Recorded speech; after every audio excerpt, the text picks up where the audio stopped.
Welcome back to the Beat 139. I'm Doc. I'm Don Vito. How y'all feeling? Welcome back. It's your girl, Callie. So, we'd like to welcome our third guest of the night. Please welcome advocate, speaker, activist, and American gangster, trap queens, Ayanna B. Ayanna B.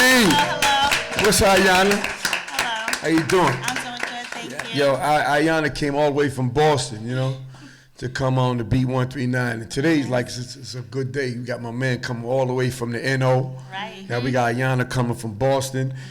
We got my man Mecca Global came all the way from Brick City, Jersey. Come on, man. So we gotta give it up Lot to the of Beat different 139. When V saying, I don't want y'all it to go over his head what he's saying. It's important. We ain't got a full 2 years in, and listen to what he just said.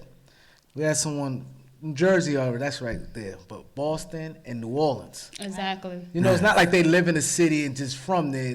They came. They coming from out of town to get on the B139. That's big. It's like I tell everybody, we Harlem-based show, and we rep Harlem to the fullest, but we rep the world. You know what I'm saying? We going global with this year. 2020, we going global. If you want to come from Florida, if you want to come from Texas, if you want to come from Canada, you know what I'm saying? The Beat 139 is, we blowing up, man. That's what it is, And I appreciate you for coming to the show. Yes. I appreciate you for having Thank me. you, Ayanna Ayanna. B. Thank you. Yeah, I like that color coordination. You like that coordination? Yeah, that's kind We of. got a lot of trap. Yeah. We got a lot of trap queens came on this show, Trap man. queens. We got a lot of trap queens Money coming getters, on this boss show. ladies. 2020 is all about the boss ladies. So I'm looking around right now. All I see is boss ladies, man. Right, I see You got him. that I right. see him. Yo, all the women in here looking real sophisticated, smart, boss lady-ish. You know what I'm saying? I salute my sisters, man. The sisters in the building. Beautiful sisters, all shapes and sizes, But Ayanna, let's get into the, tell everybody where you're from and let's move it around a little bit. Well, my name is Ayanna, Ayanna Bean, and I'm from Boston, Massachusetts. Yeah. Man, already? Man, already. Ayanna? Who's calling for me? Hello, you here with Ayanna?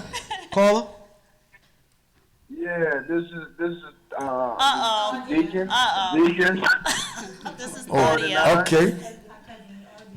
I have a couple questions I would like to ask. Okay, speak a Couple. little Yeah, louder. Ayanna, you got a couple. Speak up, caller. Hello. Okay. Oh, my goodness. Yeah, I wanted to know how did y'all cover up her head? This is my cousin. What do you mean cover up her head, Chan? Talk to me. Well, she has a very large head. Chan, why you going in on Ayanna, man? She just sat down. Give her a second, man. I cannot wait. I cannot wait. Give her a second. Cut. She said cut you off, cut. Because we miss you when you coming home. I'll be home tomorrow. I miss you all too. She be home tomorrow. You out there doing the thing, man. Like, real. Thanks, cuz. Hold on. We gotta hold on. Yeah, we gotta get to this interview. So in the meantime, Ayanna, we know Yes. you from Boston. Were you Yes. born and raised there, and are you still there now? Yeah, so I was born and raised in Boston. I am still there now. Yeah. Okay. Absolutely. So tell us a little bit about your upbringing, schools you went to, and some of your experience there. All right. Well, so I grew up in Mattapan. Well, a couple places, but my teenage years, the time that you're developing and you're learning everything. I grew up in Mattapan. And I was in the METCO program. So what the METCO program is that kids that are in the inner cities, they're bused out to suburban schools, and then you go to school there. So probably, your bus picks you up about 6 o'clock in the morning. I know my bus did, and then go to school out there, and then you come back, Right. in your neighborhoods. So What's the name of the area again? Mattapan. Where the hell is that at? Mattapan is in Mattapan. Hold on. I'm not trying to be funny, right? But what is It's one it of the next? cities of Boston. So it's connected to Dorchester. Okay, It's okay. connected to Hyde Park. Okay, so Roxbury what's the Square. population? I don't know the numbers. Okay. I just messed with, but it sounds like a small town. That's why I said that. We need you people It's really small. to hit that like button and subscribe and get this video moving. Cause when y'all hit the like button, y'all show Ayanna love. Yeah. This is gonna be a mean story. I already know that. Yeah. We just getting started. So you grew up in Mattapan. I grew up in Mattapan, So yeah. what was life like? You know, what was your interest? Well, What was you into? Well, I was into roller skating. So in Mattapan, and they now call it Dorchester. So I mean, people can argue what border it's on, but right across the street from me, I lived on Morton Street. So right across the street from me was a place called Chez Vu, and that's the roller skating rink for all the kids from all over the city. So everyone would come and go to Chez Vu. So I would like to go to the Vu on Friday nights. Right. That was the thing. Oh yeah, so Yeah, you I a love roller that. skater. Yeah. Backwards, forwards, all I that could do type of stuff. backwards, forwards, all skate. Four Single wheels or skate. blades? Oh, no blades. I don't know how to do blades. I didn't learn that yet. Blades is ice skating. Yeah, I don't know how That to blades do that. ain't no joke. Blades. I love blades. That's a Yeah. I haven't learned that one yet. That's ice skating. I don't like ice skating. Yeah. yeah. It's I don't like cold. definitely very similar. Yeah. Yeah, no. So that was, that was my upbringing. I in my area, people hung out, hip hop was coming up around that time. I remember loving Eric B. and Rakim and all that stuff. You go to Chez Vu and you can hear all that. And then at the end of the night, so at from 11 to 12 would be dancing. So Right. you take your skates off and then it turns into a party. So it was cool. Oh yeah. Yeah. It's still around today. Okay. Yeah. Okay. So what else is there to do in Boston? Because you don't really hear too many people that grew up in Boston. Like it always seems so suburban and so quiet, Oh, and the no. towns are so small. Like so, what? Well, how is that? We don't have boroughs like New York, but it's the same concept. So Right. the same concept, the same type of area. So I mean, in the urban community, it's not suburban. Right. That Boston be popping off. Boston like Newark, man. It's not. There's Ain't like suburban Newark. areas. Nah, they ain't like Newark. But see, when I'm with Callie, we trying to get at is that so you grew up skating. I know skating was the only thing you Yeah. was doing. So things happen to change Yeah, somewhere things along change. the line. Let's talk about that. Well, I grew up and I was a young girl that wanted to do a lot of things. So, going to Mecca, so I'm going to school out in the suburbs, that's a different type of life.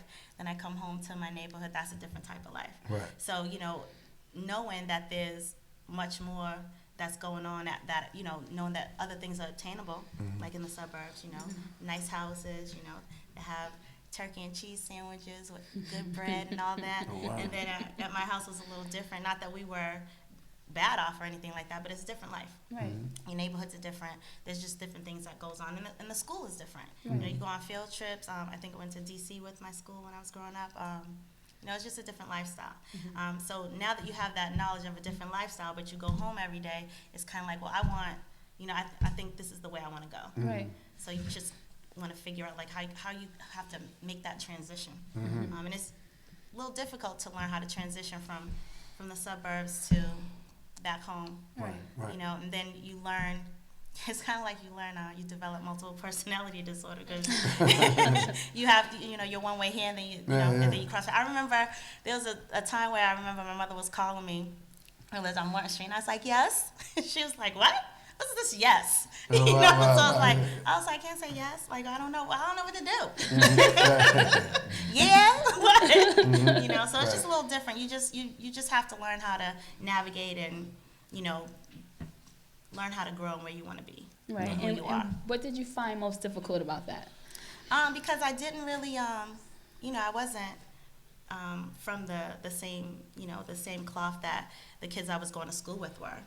Although there were other kids, of course, in the city that were going out there like me. But again, we're from the neighborhoods. Some of them, we live differently. Right. We live differently. Like I'm right in dead smack in the neighborhoods. So the language is different. What we do is different. And that's what I learned. So it was kind of just navigating and learning that transition. Right. Yeah. So it wasn't always easy.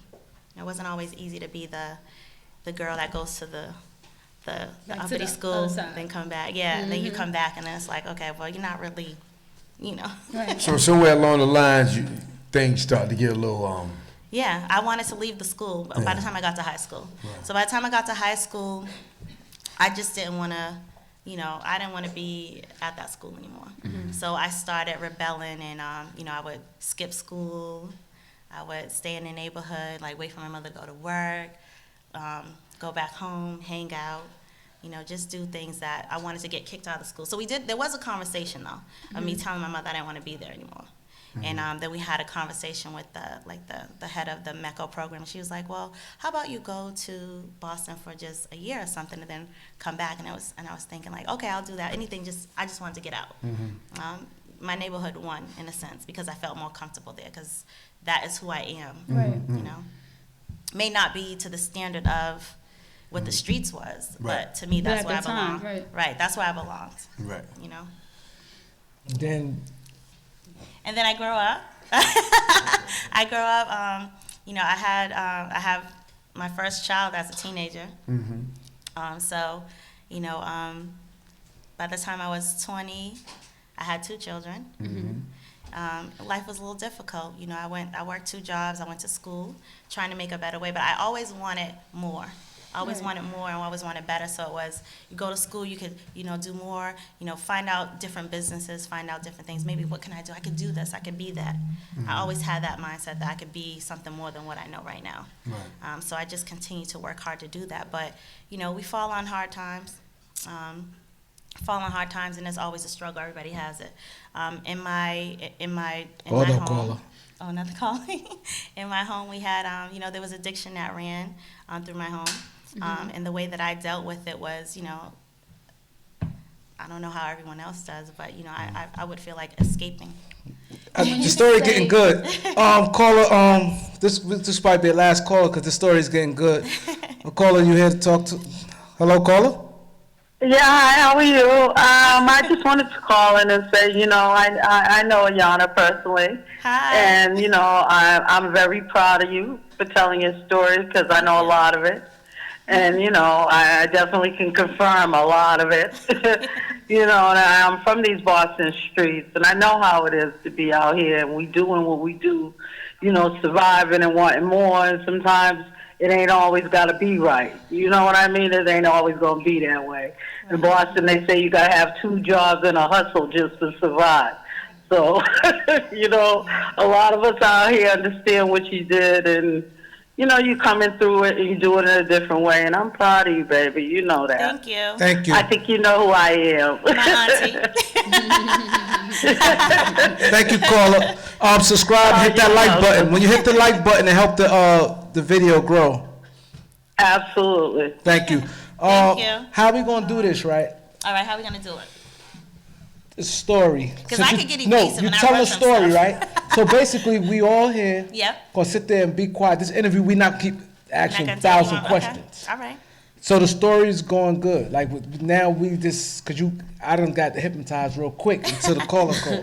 I ain't taking no more calls for a minute. So now you was up to The addiction. the addiction. Yeah. So I myself didn't have addiction, but I was in a relationship where, and I'll say not just to focus on the relationship, and I'm only saying that because that's in the American Gangster story. So I just will touch base on that because I think that, again, I become very evasive, so I dodge things, and I don't get into detail with it really.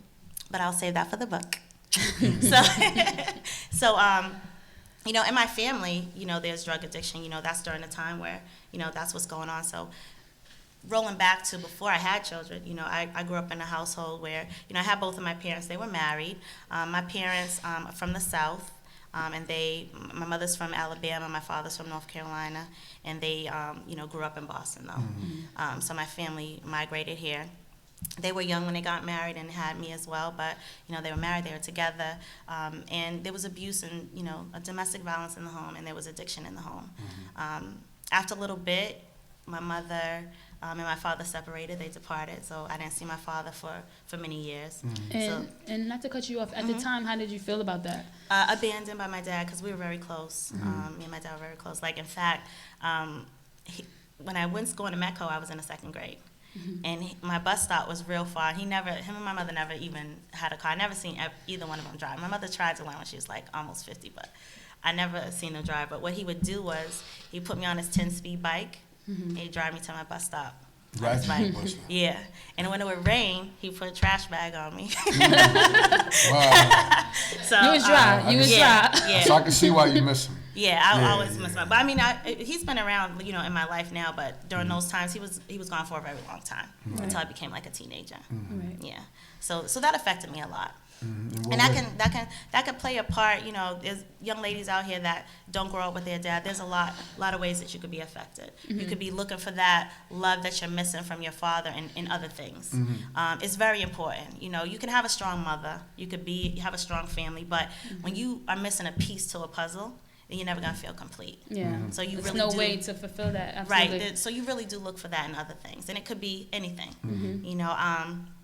I guess I looked for that in boys. I looked for that in boys, and I went through what any other young girl would. You want to be loved. Right. Right. At the end of the day, you want to be loved, and I feel like I was missing that for a lot of my life. Right. So if there was someone to show me that love, then I'll be attacked. That would be my thing. That would be great. I'm getting this. Right.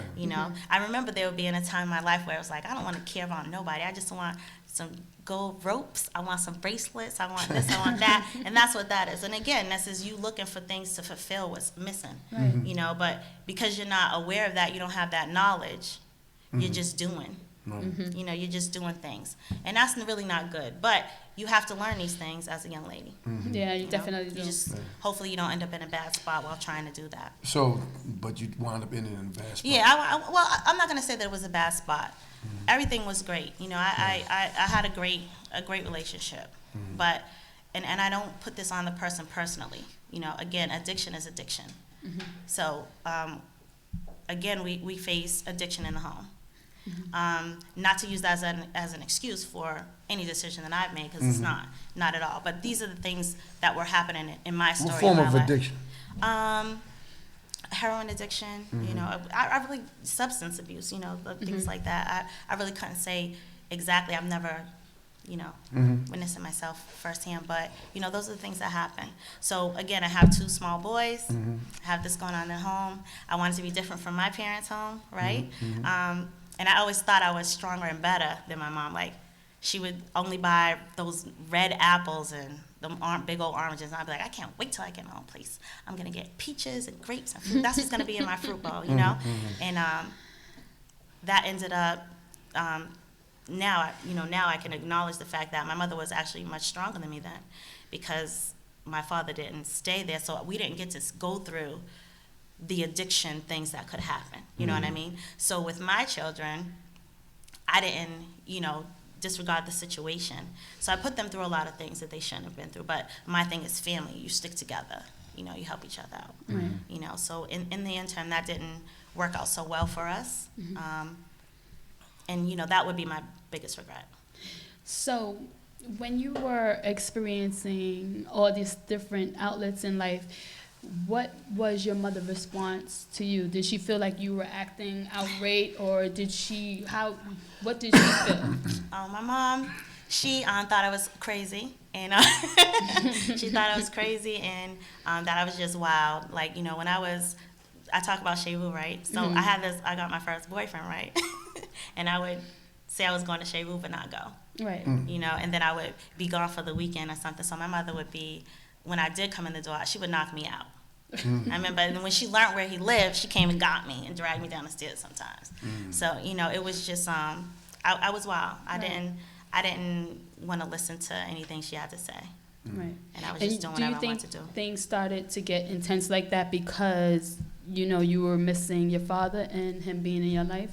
I think that played a part in it as well. I think that during that time that he was gone, there was no, some families, and I mean, right now to this day, I am close with both sides of my families, but you'll have the daughters being close to the mother's side and not really with the father's side, but I'm close with both sides. And when I was old enough to, and I have a lot of cousins on my dad's side, so when I was old enough to actually travel to where they lived, I would go over there and connect with my cousins, and it was just our family.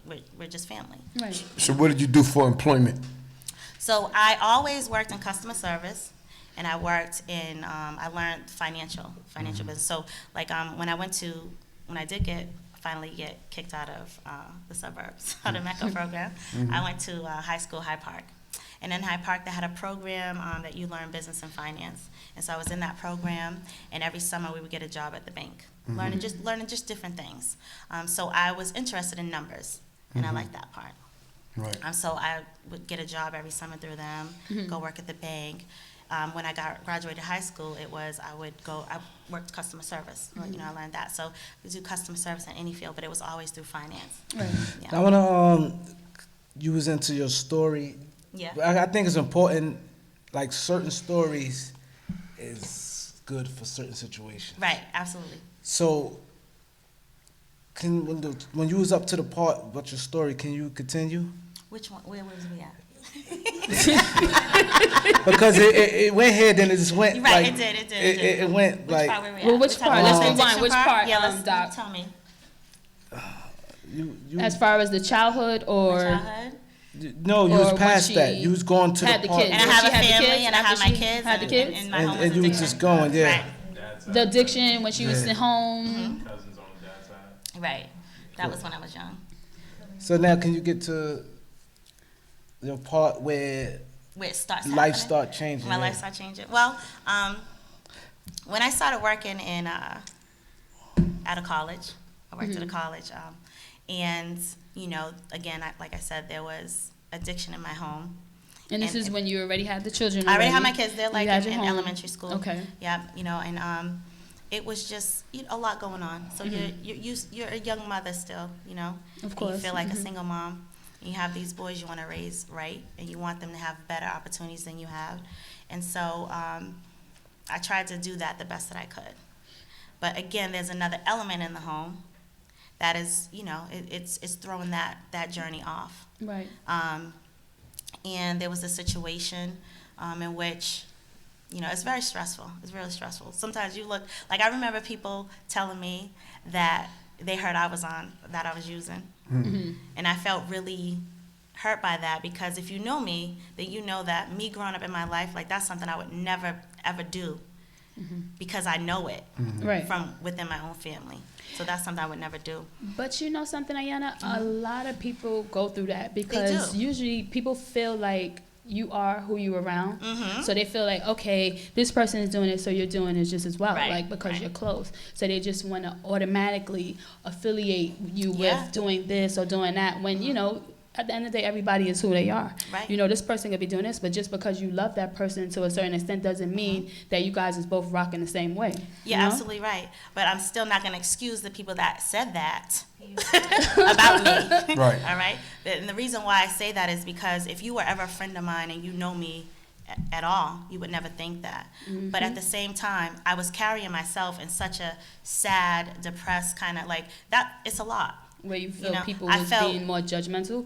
I know. I just felt, me myself. Not really. I'm really not a person who cares about what other people think. Really, if it's a truth, it's a truth.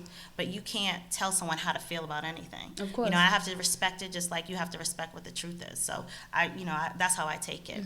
But what I'm saying is, during these times, I didn't carry myself as the normal person that I would be, like the upbeat person. Right. Feeling like you could do. I'll always tell you, you can do whatever you want to do. It's out there. You can do it. If you want to be something, you could be it tomorrow. If you failed today at being that or getting to that place, the next day, if God opens your eyes, you have the opportunity to do that. So, that's always there. But during these times, these were dark times, I didn't feel like that all the time. So I didn't carry myself in that way. Right. And somebody probably did see me looking like, what is up with you? Yeah, just looking You know? depressed and Yeah. just assuming, Right, you know. just assuming that that's what's going on with Right. me. So that wasn't the case. And not that I need to defend that, but that was, things that were happening in my Right. circle. And again, I'm still looking for trying to do better. I'm still trying to pull Hold this on, along. caller. So I came into, I have this job at a college. So I have this job at a college, and in this position, my position was that checks that were coming from the school, from the banks, that I had to deposit those checks. And we got into a financial situation at home, and that was tempting to have these big checks come across your desk. When you need something. Right. And I used one You know, when you think of a scheme in your head and you feel like you got the plan together, right? I'm like, okay, so I'll just use this, and then I'll put it back. Right. I'm just gonna borrow. Yeah. You know, petty cash. How much Petty was it? cash. The first one, it was probably a couple $100. Okay, you A couple testing the hundred. waters. I tested. Yeah. I tested. And then now I have an addiction of this money. You know, I have addiction of this money. It was too easy the first time. It was too, well, this is the thing, I'll tell you, yeah, it was easy because, and only it was easy because, now, you know, when you're doing something wrong, you talk yourself into how this is going to be right. Right. You know? And how nothing's gonna go wrong. Nothing's going to go wrong with this. I got this down pat, right? Right. So I remember my first time doing that, and then I'm like, I was scared. I remember going to the bank and pulling the money out, and I was just looking around like, you know, I was thinking like, damn, they take so long. Oh my God, this is not gonna work. But then when it did, I was like, oh, okay, you know, And that was smooth. this is it. That's Okay, so easy, right, okay. right. So it's like, okay, well, I got a whole bunch of these Right. that come in daily. Wow. You know, they come in daily. So now, and there's other things that I want to do. You know, not just saying that this need to defeat a habit or to do this or live a lavish lifestyle, Right. but it can take care of this bill that's due here, this that's due here. Oh, my kids deserve a trip here. I want to do this here. You know, it started to fund these things, and I relied, and I got greedy and relied on that to take care of my life, and that was where my mistake came in. Right. Because that should have never been the choice that I made in the first place. Why you feel it shouldn't have been the choice you made? Because what that choice did was that choice took me away from my family. That choice humiliated me, and it took away from me. So, you know, again, this is a cautionary tale because we all have a story. You know, we all have one.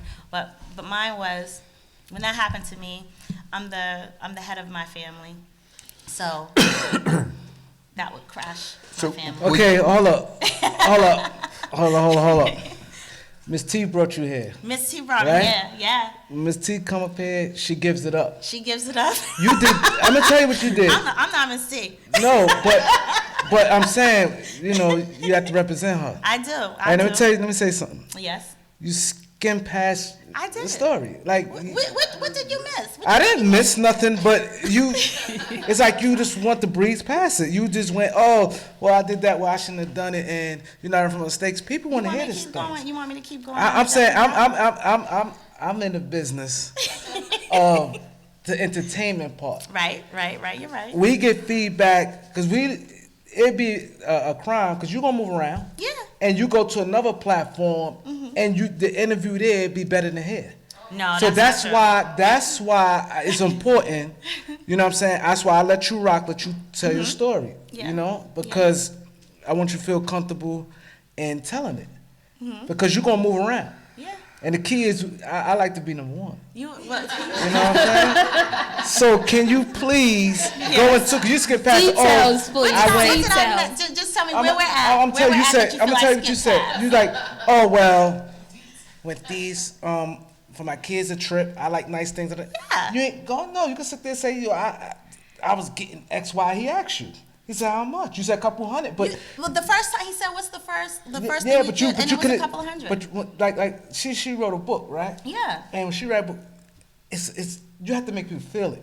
Right, but 'Cause I that's think the I'm be question. honest. So I'm he be wants honest. to know how many checks were you but busting? I'm saying you got when did the addiction start? It's like a movie. I'm be And- honest. If this was a movie, you think people be interested in a movie? I don't know. Yeah, some people. No, because they ain't telling nobody nothing. Well, the thing is that what he asked was how much was that first No, but check? you could go And into you want me to give- you want me to give I was I'm not taking gonna trips do- to Cancun. I'm I doing didn't this. never I'm been doing to that. Cancun. No, I'm just giving an example. Oh, my kids is this. I'm paying baby. I'm flying. Okay, I'm so doing I this. know what Ayanna, you're he saying. wants So to this know is what I'm about the gonna tell. lavish life. This He is what wants I'm you to gonna be tell. very I think detailed I know. about how many checks you were busting. I understand what how you're much saying. money Yes. was on those checks. I And when understand. you I spent get it. those checks, You did your where time. were you going? I understand. Who I were you understand. spending it with? Well, see. So you're gonna get some of it, okay? So what I'm gonna tell you is I understand what you meant. And when did So addiction start? So 1998, an addiction started in the home. All right, so that's 1998. My first case I had was 2005. All right, so it's still going on there, So right? you had Right. 2 years in prison? No, I didn't do 2 years. So my first case was. But you served This 6 is months? prior. It This was is prior. This is not. This is prior. So in is 2005, when we're talking about the small little check I was talking about, right?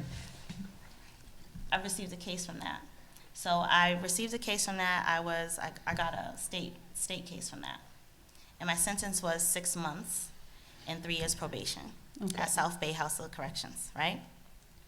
So I did 3 months there, and then I came home. Now, backing up to details, what was happening, because there's 2 different cases we're talking about here. So we'll go into the first case. In this first case, what was going on during this time when I was getting this money and depositing over 200 checks, maybe more, right? In the total of $250,000, right? Financial aid checks. Financial aid checks, right? So during this time, right, I started to do artist management. So I was in the entertainment industry in my city, and I was putting on events. I was learning the music business, right? And what I would do is go to different events like your core DJs, your TJs, DJs, where artists from down in the South, they have this platform where they're able to, promote and market themselves. And you have all the labels out there. And I would go to these events, and I would meet my own connects there, and I networked there, and I learned the business. But what I didn't like was that this stuff that was going on, nobody in my city was doing that, was having that access. So I created a network. And I was thinking, I know what I'm going to do. I'm going to create my own music conference. And I started working towards doing that by using those funds as well for myself to get around. And I didn't just go by myself, but there was no Cancun trips. But I hit Atlanta a lot of times, and I would bring my family with me. I bring my sons with me. I bring my sister and her friends with me. I don't have I'm not going to say I did the balling out thing. That may be a balling out to someone else, but I don't feel it was a balling out. It was airline tickets. It was hotel rooms. It was, making sure that you're presentable when you go out and around these people. And these events are not cheap. They cost a lot of money. They cost hundreds of dollars to get into these events. And I even started to find out how I could get into them without paying those hundreds of dollars. I would say I'm press. And then I met some label friends that would vouch for me being press. Right. And then I'm in there, So now I got a press pass. I'm all up and through here, and I'm meeting everybody. You're making all kind of moves. I'm making all kind of moves there. And I brought those moves back to my city, and I created my own music conference. Okay. And the music conference I actually created during the time that I had my case. Okay. I had already had the contacts. I was already working on that. We were already moving. Which was something totally different. And actually, the conference happened after I was sentenced. So it's like I did this big old event, and then nobody see me for a minute, But one of the things I wanted to touch base about the conference was that I brought those things. I brought different labels to it, and it's not difficult being a woman in the industry if anyone knows that. You have to really make sure you keep it clean, and you keep people off you, and you just be about your business. And then in my city, being a woman in it and nobody knowing where are you coming from, it's always the way it works is on the outside in. So I had plugs on the outside of my city, and I came in with them, and they knew people, and then people knew me like, oh, well, who is that, whatever, and I'm like, it's me, it's me, I got my own connects. I didn't need that plug. So I started doing things to make sure but I would connect everyone to them as well and use those resources for it. So these are the things that I was doing at that time with those funds. And I would come out to New York quite a bit. And I was looking for a keynote speaker to my conference. So it was the Mass Urban Music Conference is what I did. And I called out to the different labels and tried to get somebody big. I actually reached out to Benzino first because, the Source magazine was going on at the time. He's from my city. It would be great if he could. But at the time he couldn't because he was going to be somewhere. But he did reach back out and say he would. And they did actually sponsor. They were one of my sponsors. But Jimmy Hinchman's office, they called me back. And I would come out here, like he called me and invite me to different events. And he didn't quite say he was going to do it, be my keynote speaker or come to the event, but he would hit me with different things that that they were doing, and I would come out here and do those things. And then at the last minute, he said he'd do it. So he was my keynote speaker at the event. I also had Clinton Sparks at the event, and different record labels like, Def Jam, Koch, Sony, all those things. And I was able to bring them here, bring them to Boston, and connect them to people in my city. So what year was that? That was 2005. Yeah. 2005. Yeah. Yeah. So time went on and Time went on. So my case was going on.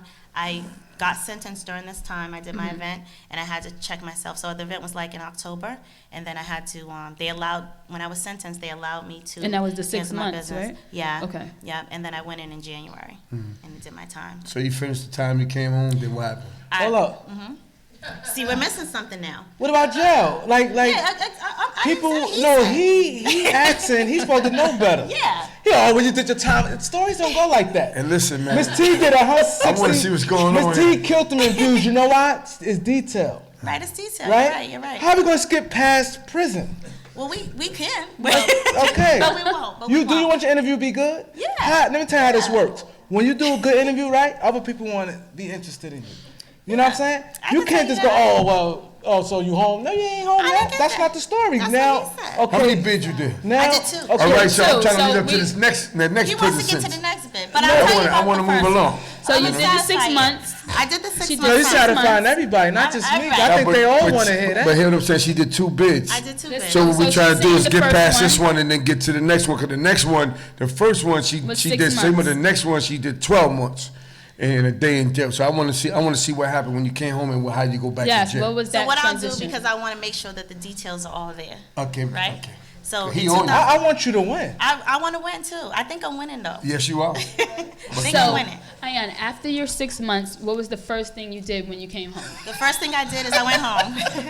What was the first thing? 'Cause that's what Doc wants to know. So there's some details. There's some details out of She this. went and got some food. I bought a wants to home. know, I bought a what did home you during think? this time. I bought a home. So I owned a home before I went to prison the first time. Right. So I owned this home. So I was a little bit more comfortable because you're a little bit more secure. I owned something, so I didn't have to worry about where I was going to live, where my kids were going to be. I had a house, was going in, and I'll be home in like 3 months because you do, half of the time. Right. So I felt that things were stable. Kids' dad was there with the kids. My family, my mom, my sisters was there to help at the house that I owned, which I did use some of the funds to purchase this home, right? So I do the time there. Again, like I said, South Bay House of Corrections. So question before moving forward.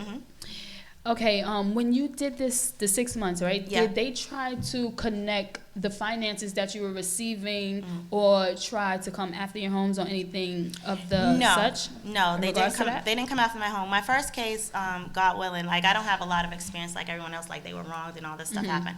During the first case, I didn't have to pay restitution on that one, Okay. and they didn't take anything from me. Okay. Okay, so that was So that that one first was case. okay, That one okay. was okay. So Right. it was a little, I did the That 3 one was months. a little I came more home. subtle. It was a little more subtle. I came home. I still owned the home, and everything was intact Good. when I came home. Right, okay. Jail was not a cool place. I didn't like it. Why you didn't like it? What happened? Because I can't do what I want to do. I didn't call home much. I didn't talk to my family. I didn't allow them to come visit me there, so I didn't see them. It's not a place for anybody. Jail's a nasty place, especially for a woman. It's nasty there Why you say that? because it's nasty. This is you know? nasty. You sleep in a room. So I had in South Bay. I was in a unit that it didn't have a bathroom in the room, but I was in a room with 2 other women. The bathroom was outside, so you have to bang on the door to go to the bathroom. I remember one time waking up and thinking that it was raining, and the girl was using the sink as a bathroom. Goodness Like, this is gracious, crazy. right? I got to get out of here. So things like that. Jail's just not a nice. Just It's not a good unsanitary place. things, right? Yeah, it's unsanitary, and again, you're an animal. You're not. You don't have. You Treated don't have like a rights. human being, right? Your rights are gone when you're in prison. All right, so now you came home. Now I come home. I come home to my house, and I'm trying to figure it out. Like, what am I gonna do now? I got a record now. I never had a record before, so I'm thinking that I'm not sure what I'm thinking when I first come home. It was difficult. I didn't have anything, but it was tax time, so I did my taxes, and I had a little bit of change to play with until I figured out a little bit. So after a while, a couple of months, I did get a job and I was working and trying to piece things back together. But again, I still always have a need to do something more than, what's going on. So, after a little while, I was still doing a little bit of the management thing, trying to, trying to get back in the business and do other And what year things. was this? This was 2000. So I went in 2006, and I came out in 2006. I was still doing my thing with the music business, trying to make things happen, doing little things, but I was doing it in a sense of with my own money. Right. And let's see, I was living a regular life. So when do you think things started picking up pace? Things started picking up pace. Again, the second case didn't happen until 2012. 2012. Right. So I lived a regular life for a very long time. And what led you to get back in catching those cases? I got tired of living a regular life. I got tired of living a regular life, scrambling, tired of scrambling. Right. But that first bit ain't scare you. It didn't scare me that much. Wasn't enough time. It was, well, you know what? Like I said, when you're trying to do something that you're not supposed to be doing, you think about what you need to think about to get to that next thing. Tell yourself, listen. Yeah, it was like so much time gone. Like, again, here's another plan, and it's foolproof. That's how that works. So Foolproof. it's But you just foolproof. finished saying it. I couldn't like that job. It was nasty. It was this and that. But now you got something foolproof. I got something foolproof. Okay, This all right, this all right. gonna work. It can happen. It's gonna work. You know what I mean? I didn't. Maybe and just being honest, maybe it wasn't enough time for that I did or didn't go through such an experience where I was not thinking of doing. Sometimes you can go through something that you'll take that risk to do whatever you got to do, and whatever happens because it'll be worth it. Right. I can't tell you that that's what I thought at the time. I can't tell you I ever thought that. I just knew that there's something that I need to do, Right. So what was your second and I offense? didn't think What was about that? it. So my second offense, in 2012, I caught the case. I was working at another school in a different position. I even talked myself into thinking, like, with that first position I had, I'll work at the school, because it's vacation time, it's good and stuff, They didn't do a background check on you? Not at this school. Not at Because this they school. already see you already got a problem with a school and they put you in another school? Right, but this is the thing. Again, like, we're almost 10 years, so Right. it's Just not 10-year going to show gap, up. right. Right. Right. Not going to show up even if they did. But me strategically thinking that this position does not require me to have any checks, so I thought, I'm good mentally. I'm not going to be dealing with that kind of thing. But the way they did business, they didn't do it the proper way, and so I saw in something that I could do. Yeah, I saw another loophole. I saw a loophole, and I began to use these refund checks that no one knew that was coming, and I would keep those, right? And so that scheme lasted for a little bit of time, and I remember when I took. Now let me go to the details. What did I do with this money? Right? No, I'm just saying. No, but I want to make Don't say sure. no, she agreeing with, let it flow, let it flow. Because this is the thing, and I'm She being riding honest now, with ain't you. no I'm need being to say honest with nothing. you. Let it go. This is all new to me, and you're teaching me something. I appreciate that. So I'm trying to make sure that I'm doing all these things. Since I was on another radio show yesterday. Oh, congratulations. I was on a little show yesterday. So I'm learning. So this is good for me. No, I just think it's important because Yeah, you it said is. you're writing a book. Yeah. And so if you're writing a book, if I'm not on this platform and I'm watching, Right. why would I want to get the book? You're not telling me nothing. Well, You're that's why not you giving me give the nothing to. details. No. She wrote a book, but she's still. I'm Yeah, not. she's- I hate to keep No, but referring that's to okay. somebody. Yes. But I'm just using her reference because that's your friend and she Yeah. brought you here, right? Yeah. But what I'm saying is everything's referenced. That's right. Everything That's by no book, it could be the same. People still will go back to it because it's gonna be tweaked a little. But Absolutely. you got to have people wanting to go get it. So you don't want to hear it now? Yeah, I want to hear it. Ayanna, But give him the I'm juice. saying, Please give him the I'm juice. quiet. Give him the I'm juice. quiet. Go I'm ahead. listening to you. Give I don't him think the I'm juice. bored, but I'm listening to you. I don't want to interrupt you. No, that's okay. But That's okay. you just but have I want to to go get back. into I want to your- go your back to the story. detail of that. Okay. So during this time when I was doing that, again, I was still doing my little music thing, doing shows, doing showcases and things like that. And really, pretty much this time though, it was at a smaller amount of funding. So really, that money was used for me to really just make ends meet. It wasn't on the scale of before. Like before, when I was at the other school, there could be a check for $9,000. It could be one for 11, 12, or something like that. But this one is, small little things like 2,500, 3,000, or something like that. So it was a little, a little smaller, so it took a little bit more time to accumulate anything. So I did little things with it, but really it was to make ends meet, honestly. But I traveled a lot, not to Cancun, but I did travel a lot with it because, I was trying to do what I needed to do to be successful in another adventure that I wanted to do that was legit. And that's the details of that. So, in little details. let me say something. Right? So along the way, right? Yep. Because I don't like to agree with this dude sometimes, but I gotta agree with him right now because for BET, American Gangster, Track Queens, a series that examines the lives and the legend behind some of America's most notorious female criminals. It gotta be a little more detailed than that. You know what I'm saying? Yeah. Because that's American Gangster about females who was getting it in. So you tell us how you was getting his money and how you was, you needed a few more things and, you was trying to make things happen in the music business and all that. But that sound like a boss lady. Don't sound like you trapping though. Like a track queen sound a little like something had to happen that was a little rough somewhere along the line. Well, nah? I wasn't. The rough part was that she got caught. That was the rough part. Not with no 12 months. Get out of here, I'm not man. gonna say I'm trafficked. I'm never gonna say that. I want to hear maybe is So they more intense? what I'm gonna tell you is this: Yeah. I'll never associate myself with being a trapper. But why did they select you?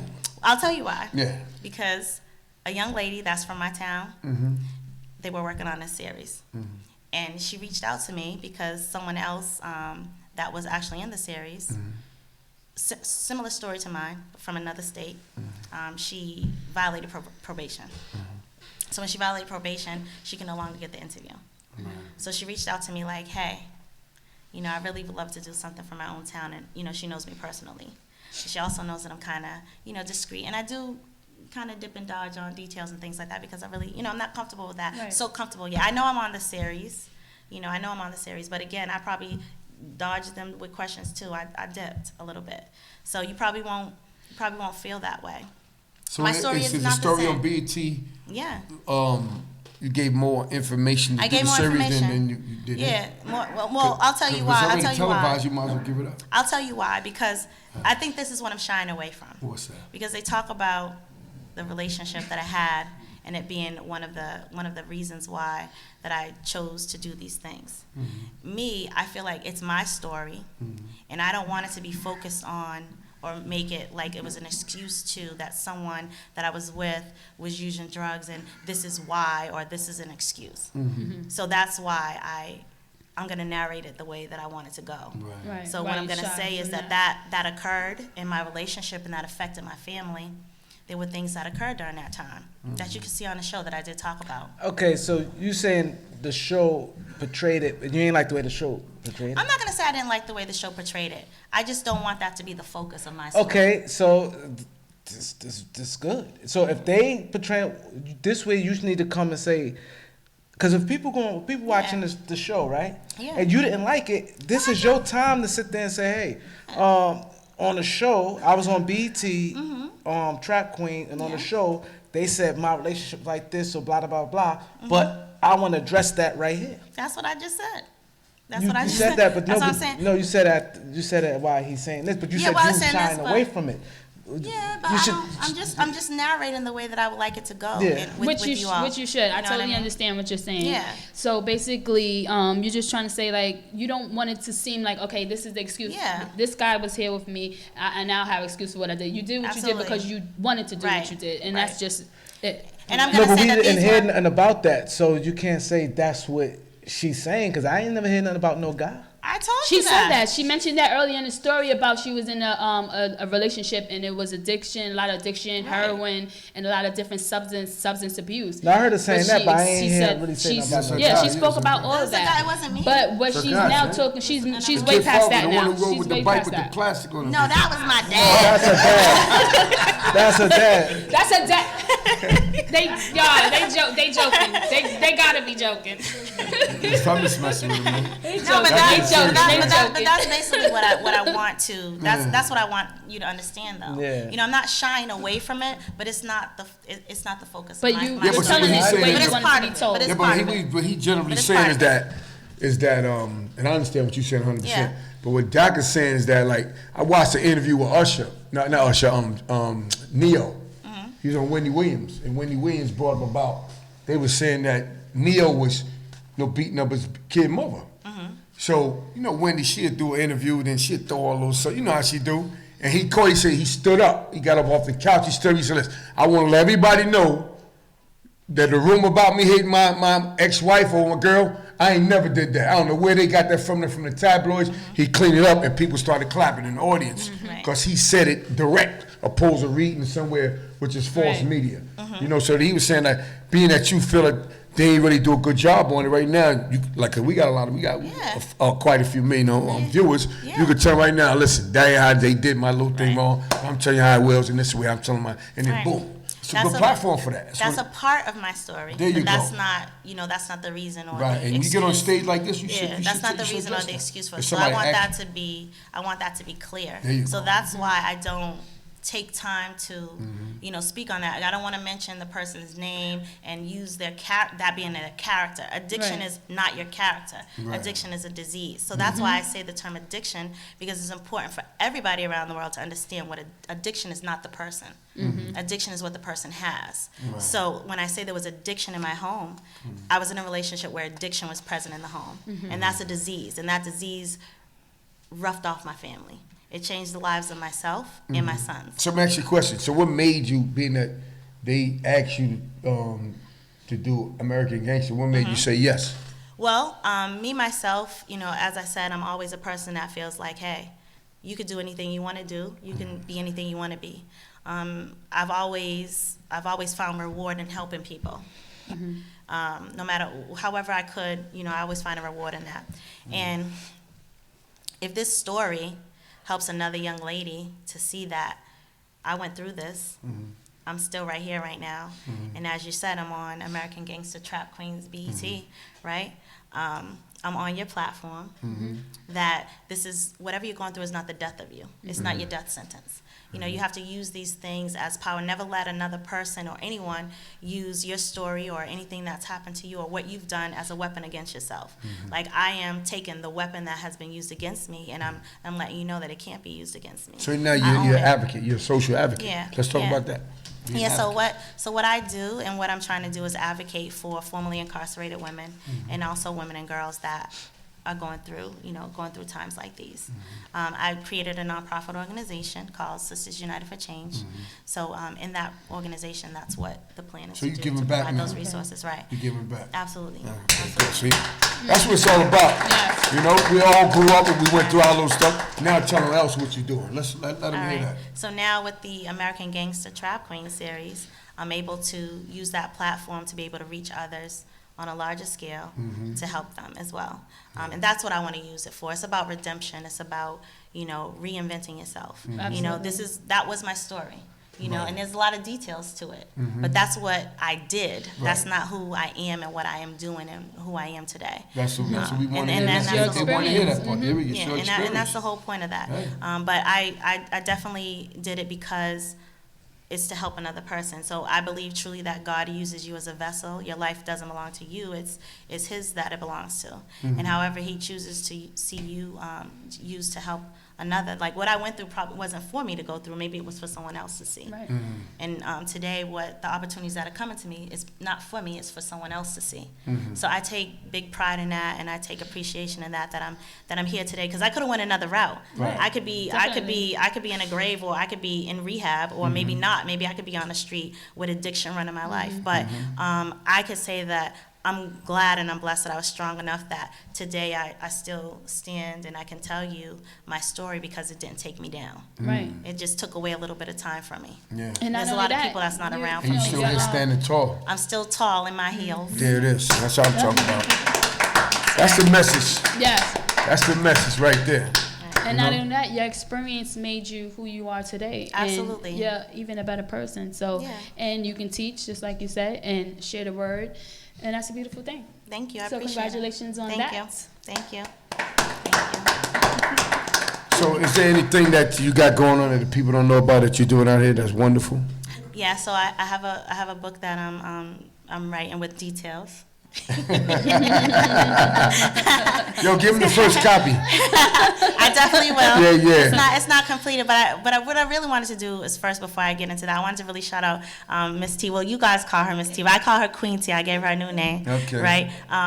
In this journey, I reached out to her because I saw her. I follow her, and I saw her book and how she was doing things on her own. And I was thinking that, okay, well, I had this series going on. Well, I need to get this book done so that when it comes out, And I reached out to her, and she always hit me back. From day one. So and she's the reason why I'm here today. So I just wanted to say thank you to her for helping me get on this platform. Anytime somebody, she's a friend of the show. You read her book and you got expired? Well, no, actually I hadn't read her book at the time, but I saw how she was promoting and pushing it. And, she's doing it independently, and that's what I wanted to do. So I reached out to her. Oh, so you respect her grind? Absolutely. See, that's well, important. Gangsters know each other. No, but see, I try to every time on the show I tell people, to me, I love that when I see people grind. Yeah. When I see people grind, that's my connection right there. Right. You want to connect with someone who's trying to do something you're trying to do, and maybe you don't know how to do it, but you see them doing it, and you like the way that they're doing it, and that inspires you to reach out because you want to go that way, but you may not know how. I didn't know how to do that, so I reached out to someone that I saw was doing it, and she's been, helpful to me since. Yeah, shout out to Miss T. That's develop love. a good relationship. Yeah. Even my son, I feel like he thinks that's his mom. Yeah. So how you feel? How you feel like when you walk around the streets? Do people notice you from being on American Gangster? Well, I don't think no one notices yet because as you said it was notorious. Right. I don't think that I have a notorious story. I ain't seen nothing about it. But you did. You said that. Yeah. I don't feel that I do, but I'll tell you that yesterday we were in Harlem. We were eating there. And we came out of the restaurant, and these people stood up on the bus and was waving at me. And I was thinking, you think they watched the episode? Yeah. But I just waved to them. But I don't know if people are recognizing or noticing it, or if they've seen it. Yeah, they are. You know what I mean? But I am episode 7 on American Gangster Trap Queens, and I think that my story is different from the other ladies in the sense that we all have different personalities, different characters, different ways that we go about doing things. But one thing that connects us all, and even as women at all, is we know the struggle, we know the things that women go through, we know how women are in the community as the second-class citizens. We know what we have to do. We have to do more than just to be on the same levels. So I appreciate being able to share the platform with other women that have, been through the system that I have been through, as well as, like with Miss T and, just other women that I'm meeting all over the place. Women I empowerment. appreciate that. Yeah, it's a big Yes. power move. It's power moves. Well, So when your book is coming out, you think? I'm still getting it together, so I'm still writing it. So hopefully within the next few months, but I don't want to put a time frame on it, but I'm working on it right now. And where would people keep up with you to know when this book will be issued? People can catch up with me and follow everything on my Instagram. So my Instagram is ms.yaanabean. And that's my Instagram. I really do everything on my Instagram. I do have a Facebook. It's Boston Gorge, though, so I didn't match that up. But, everything's on my Instagram. Do you have like something else you want to tell the viewers before we move along a little bit? What I wanted to tell everyone Something you want to share? Yeah, just, watch the episodes. I think that you'll learn a lot. You'll get a lot of inspiration and encouragement and, motivation from the other women's stories as well as my own. And, just understand that no matter what happens, you definitely make it out of there. It's not to say that you go without any trouble, but it is that you will get through that trouble. And you just have to always be confident, because sometimes we can just go through something and be like, I can't do this, you know what I mean? But just understand that, when you get to that point, that's when it's time that the breakthrough is going to come. Right. And it's your time. It's always your time. And can you please share one more time with our audience on where can they find the Trap Queen? Okay, so it's on the Where can they BET tune in? Plus Excuse app. me. Yeah, on the BET Plus app. and you get it free for 7 days. Okay. But it's the BET Plus app, and that's where the American Gangster Trap Queen series is being shown. And they also have that on Amazon Prime, I believe, and Hulu. You can also get it on there. Okay. But it is the BET Plus app. BET Plus app, guys. Yes. Yeah. Tune in, subscribe, Yes. and watch it. Yes. Make sure y'all hit this like button. Hit the like Help buttons. help the video grow. Yeah, absolutely. Can you Absolutely. tell them what Harlem podcast show you on right now? I am on the Beat 139. Okay, there it is. Yes. Ayanna Thank you B. so much for coming, Ayanna. Thank you. Support Thanks for this having lady. me. Thank you. She Fantastic has a story. magnificent story. Shout out to Miss T, Yes, Shout out definitely. friend of the Miss show. T. Queen T. And y'all know what I'm talking about. Y'all dudes talking, you know what I mean? A lot of love for Miss T, all right? Yes. Keep it real. We ain't gonna go there. It's always be talking. I'm tired of that, man.